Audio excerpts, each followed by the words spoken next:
No nii, kuna ma alguses arvasin, et ma teen 20 fakti enda kohta, ma hakkasin praegu seda salvestamas, ma mõtlesin, et see on ülitüütu. Ma lihtsalt räägin endast, kes ma olen tegelikult. Ja jah, kes ma olen siis? Nagu te teate, minu nimi on Katrin. Mu perekonnanimi on Mašarova. Kas ma armastan enda perekonnanime? Ei, mulle ei meeldi mu perekonnanimi. Perekonnanimi, jah. Ma tahaks seda välja vahetada. Lihtsalt ongi põhjusel see, et mulle ei meeldi ta. Kas ma teen seda lähiajal? Ja ma teen seda lähiajal. Kui mitte see aasta, siis ma järgmine aasta kindlasti teen ära. Perekonnanimi uus siis on ka veel nagu välja valitud. See on siis minu ema, isa, ema perekonnanimi, neiu põlve perekonnanimi. Mega segane, aga ma tean, kelle perekonnanimi see on. Ma olen 26-aastane, ma olen sündinud 1. aprill 1999, nii et ma olen 90-ndate laps veel. Sündisin ma Tartus ja ma olen seesama venelane, kes sündis Eestis. Ehk siis mul on kodakondsus Eesti, aga rahvus on vene. Vot niimoodi. Ma olen elanud suurema osa enda elust maal. Tegelikult ma olen maakas. Maakoht, kus ma elasin, oli Tabivere. Tabiverest ma kolisin ära siis, kui ma olin 16, ehk siis ma lõpetasin 9. klassi. Õppisin ma Tabivere koolis, ehk siis alguses oli siis Tabivere gümnaasium, aga siis, kui ma hakkasin juba lõpupoole jõudma põhikooliga, siis see muutus Tabivere põhikooliks. Niimoodi. Ja siis ma kolisin Tartusse ja tulin õppima gümnaasiumisse. Gümnaasiumis kokku ma õppisin, palju ma õppisingi gümnaasiumis kokku? 4 aastat. Ja ma nagu niinimetatult jäin istuma 12. klassis, ehk siis ma õppisin 3 aastat Kristjan Jaak Petersoni gümnaasiumis ja pidin 12, eksamid, kõik asjad ma tegin seal ära, aga lõppkokkuvõttes ma läksin Tartu täiskasvanute gümnaasiumisse, lõpetasin siis seal ära. Mul oli vaja inglise keele ära teha ja mul oli vaja matemaatika ära teha. Ja ma lõputunnistusel siis seisab kool Tartu täiskasvanute gümnaasium. Tegelikult päriselt ma õppisin Tartu Kristjan Jaak Petersoni gümnaasiumis, aga tunnistuse lihtsalt sain teisest koolist. Vot, mis ma veel räägin? Milline ma olen kui inimene, teid huvitab, ma arvan. Teate, ma ei oska nagu öelda seda enam, milline... Mul oli isiksuse kriis. Mu elus on olnud päris mitu isiksuse kriisi. Viimane oli just eelmine aasta. Mu tugeva depressiooni tõttu kannatas mu isiksus. Ehk siis see täiesti nagu lagunes ja ma õppisin uuesti täiesti tundma ennast. Teatud asju ma hakkasin ümber vaatama, sest et üks teatud eluperiood mind üritati teha enda jaoks nii mugavaks inimeseks ja mul nii meeldisid asjad, mis tegelikult päriselt mulle ei meeldinud. Aga see ümbertöötlemine oli nagu hästi tugev, et ma ise ka uskusin seda, et mulle need asjad meeldivad. Tegelikult mulle ei meeldi need asjad. Ma lihtsalt tahtsin kuuluda kuhugi ühiskonda või kuidas ma nüüd ütlen, ma tahtsin kuuluda kuhugi gruppi. Väga tahtsin kuuluda sinna gruppi. Ja ma olin nõus nagu hästi palju muutma enda elus, enda mõtetes ja asjades, mis oli nagu täiesti nonsense. Jah, nonsense. Hetkel praegu ma võin öelda seda, et tegelikult ma olen, päriselt ma olen elurõõmus inimene. ma olen hästi särtsakas, hästi energiline, hästi selline nakatav, tahaks teha midagi. Aga väga palju tegelikult rikub ära mu bipolaarsus. Need just depressiivsed faasid, millega tegelikult on raske elada. Hästi paljud inimesed on minuga kokku puutunud just depressiivse faasi ajal ja on ka näinud seda aktiivset faasi. Ja siis neil tekibki natukene error, et mis tal siis lõpuks viga on. Alguses loomulikult ma ei saanud sellest aru ju, kui ma ei teadnud, et mul bipolaarsus on. Ma mõtlesingi, et ma olen imelik. Et ma tujutsen liiga palju või kuidagi nii imelik on kogu see asi. Aga asi on praegu selge, nagu seebi vesi. Ja ma tegelen sellega, et esiteks iseendale elu mugavamaks muuta, mitte teistele. Nagu ma otsustasin see aasta, et ma ei ole mugav teiste inimeste jaoks. Ma olen nagu kopp ees olla mugav. Ma lasin mitu aastat lihtsalt olla mugav nagu diivan, ja siis lõppkokkuvõttes minust vorbiti selline isik, kes siis nagu lõppkokkuvõttes ei olnud mitte midagi ja see lihtsalt lagunes. Praegu uus Katrin on rohkem täiskasvanulikum, mõtleb täiskasvanulikumalt, vastutab oma tegude eest lõppude lõpuks. Ja jah, selline aus ja ise hästi palju ma nagu mõtlen iseenda peale. Või no, jah, samas, mul endiselt ikkagi ma üritan olla mugav. Ma läheb aega, ma võõrutan täiega seda asja, eriti tööl. Sellepärast on ka seal mingisugused väiksed probleemid tekkinud, kuna ma saan aru, et ma ei jaksa enam mugav olla, kuna ma põlen läbi. Ma võtan liiga palju kanda enda õlul, mida tegelikult ma peaks tegema.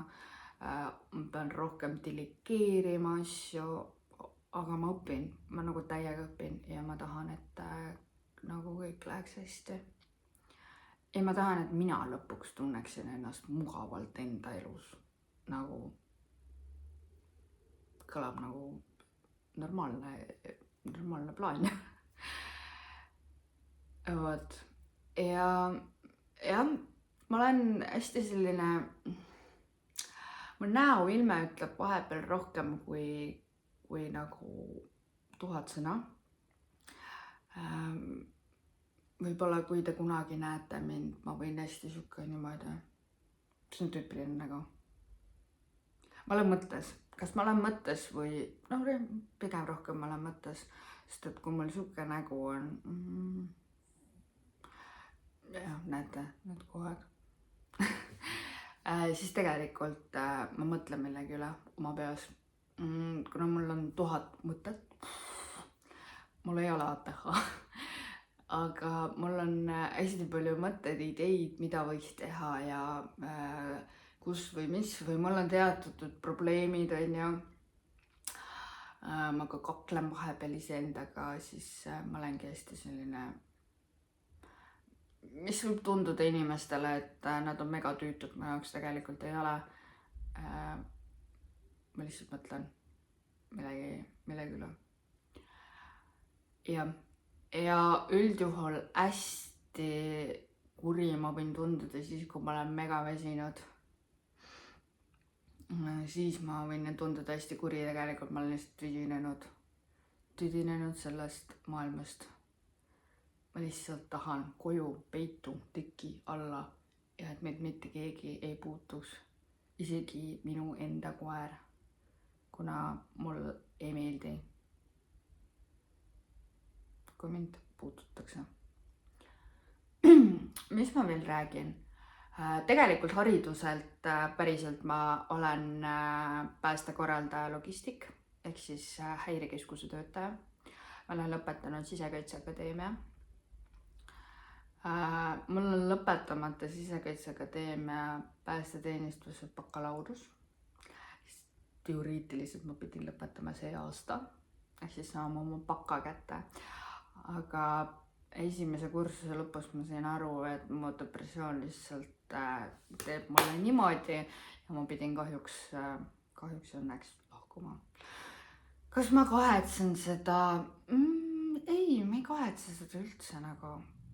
No, läks siis läks nii ja fine, normaalne. Mul siis tol hetkel lagunes kõik. Nii et kas ma kahetsen see, et kõik lagunes tol hetkel? Ei kahetse. Just kõik pidigi nii minema. Ma tean, praegu ei oleks kusjuures siin, kus ma olen. Jah, ma ei olekski. Just nimelt. Väga äge. Ei, kindlasti ma ei kahetse.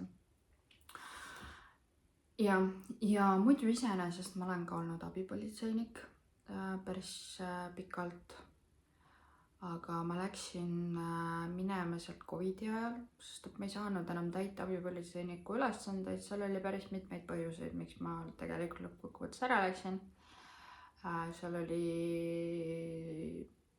suhe oli ka mängus, kodurahu nagu nendes huvides.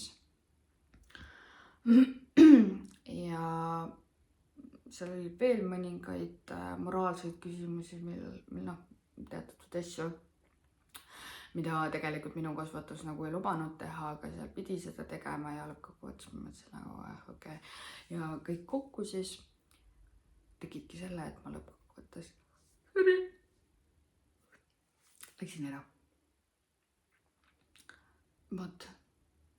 Aga ma ei teagi, ma ei oska nagu enam enda kohta väga midagi rääkida. Ma hästi palju nagu õpin praegu ennast tundma.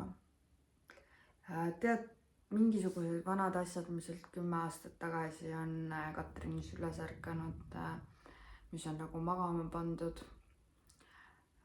Ja ma ei tea, mingi 2 või 3 aastat tagasi Katrin. Nojah, ta oli selline, mis teha. Elu oli siis selline. Aga praegu ma olen teistsugune, ma arvan, et paari aasta pärast ma ütlen ka seda, et võib-olla ma olen veel parem versioon siis endast. Ma ei kujuta ettegi, ma ei oska öelda. Aga kui teil mingisuguseid küsimusi on, siis te võite julgelt kirjutada kommentaaridesse ja ma vastan kindlasti nendele. Ma praegu nagu rääkisin hästi lühidalt endast, mingisuguseid fakte.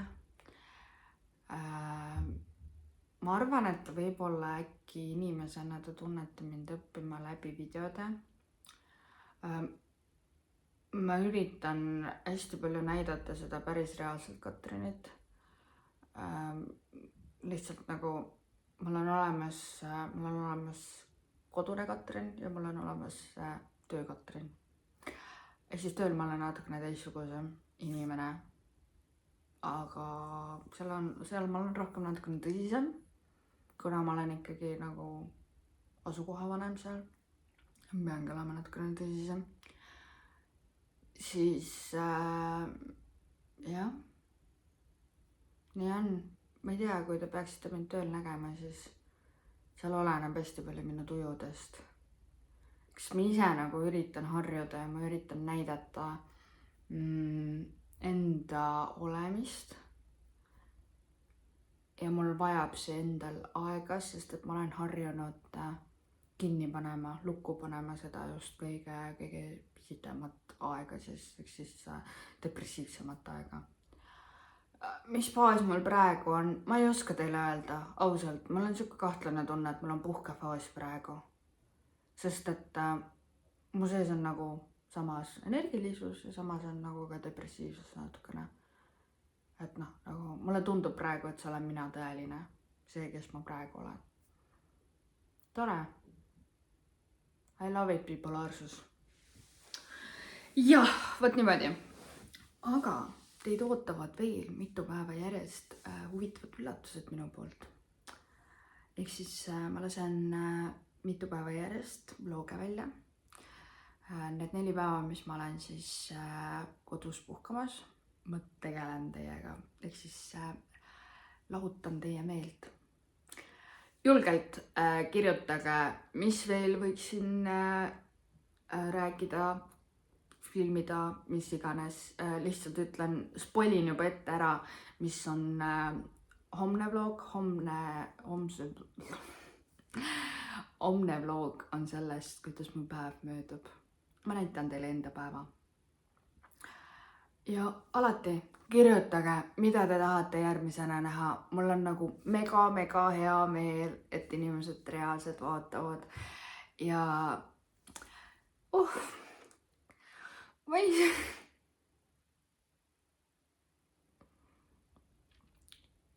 Appi, ma hakkan esimest korda nutma vist ka. YouTube'i pisarad. Kas ma olen tundlikumaks muutunud? Olen küll. Fun fact, kui ma tahan hakata nutma, ma hakkan haigutama. Kellel on samamoodi, näe, pisar tuleb. Aga jah, nagu te näete, see teeb mu südame hästi soojaks. Kes see minu jaoks ka stressirohke on, ma olen öelnud, et tegelikult YouTube'ile jagamine minu oleku, seisundi kohta on hästi selline, on ikka veits stressirohke. Te alati ootad, et tuleb mingisugune, keegi hakkab sind, ma ei tea, alahindama vist äkki või ütleb, et issand jumal küll, ma ei tea, mine tegele millegiga, mine otsi endale mees ja sünnita laps ja mis iganes. Ma olen seda täiega palju kordi kuulnud, mul on öelda seda, et ma sünnitaks lapsed ja leiaks endale mehe. Mees mul oli, aga ta oli, me nimetaks selle mehena. Ja jah, ma ei taha lapsi. Praegusel hetkel ma küll tunnen seda, et ma ei taha lapsi. Okei, jutt läks nagu alati täiega mööda. Ja kommentaaride kohta ma ütlesin, võite like panna, kui tahate. Ei pea tegelikult. Ja kui olete uus vaataja, siis tere tulemast! Ja jälgige, jääge siis nagu püsima. Täna oli selline siis vlog.